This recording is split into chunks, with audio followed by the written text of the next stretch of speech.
Congressman-elect, great to see you. Congratulations on your win. Thanks, Maria. I appreciate it. Thank you for having me. Good to see you. Tell me what you think about this Pfizer-BioNTech news.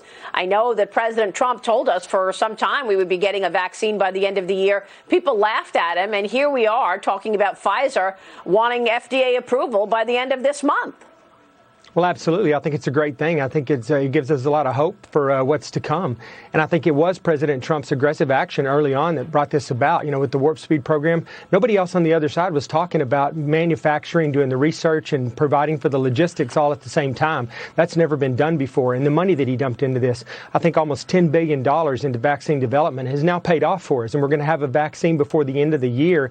And it's going to have a huge impact on what happens this spring with this virus.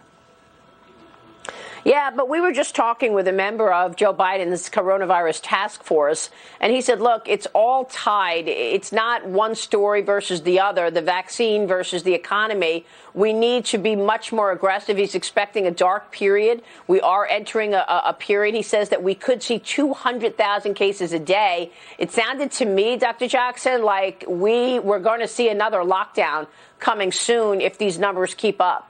Do you agree with that? Well, I think that really depends on who wins this race, because there's two different philosophies here. And I think that, there have been a number of cases that have been increased. But once again, we're looking at the number of positive cases.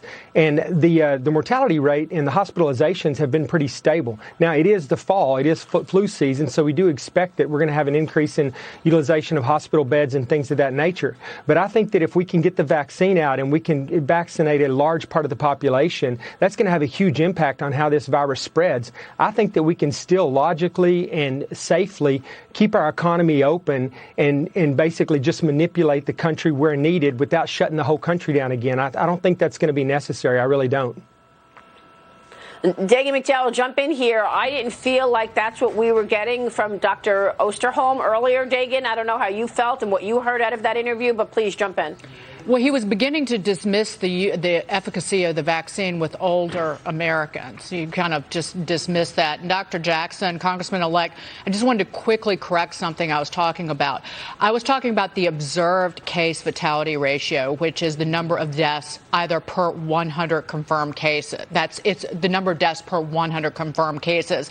And I was quoting it because for the U.S., it's at 2.4%. It's been relatively stable. It's below countries like Italy, the United Kingdom, and Spain.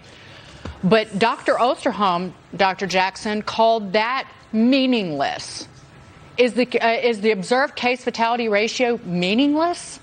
Absolutely not. None of the data is meaningless. This all leads us in certain directions. And you're right. We don't know for sure if this is what kind of impact it's going to have on older Americans, those with comorbidities. But what we do know is that right now, a large number of the people that are spreading this virus are young, otherwise healthy folks, which this vaccine trial has addressed. And we've shown that 90%, apparently this trial has shown that 90% of those patients have received protection from the virus from this vaccine. So we have to get the vaccine out there. We have to get people vaccinated. It's going to lead us a long ways toward getting herd immunity. When we develop herd immunity and we have a large population of these younger people that aren't passing it from one person to another, then the older folks that are vulnerable are going to quit getting the virus and stop being hospitalized and dying. So it's all tied together.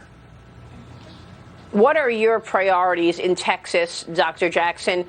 We know that this election is being contested by President Trump. The Attorney General has given the go-ahead to federal agents to investigate claims of voter fraud, ballot fraud. So we are waiting for the courts to decide these issues. In the meantime, you have won in Texas. What are your priorities?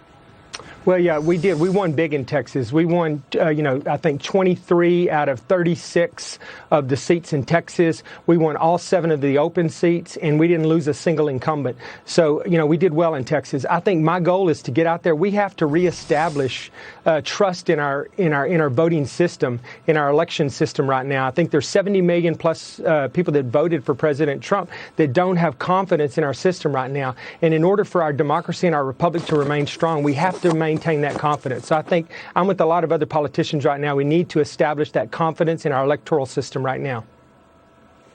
All right, we will leave it there. We'll be talking with you along the way. Dr. Ronny Jackson, good to see you this morning. Thanks so much. Thank you, Maria.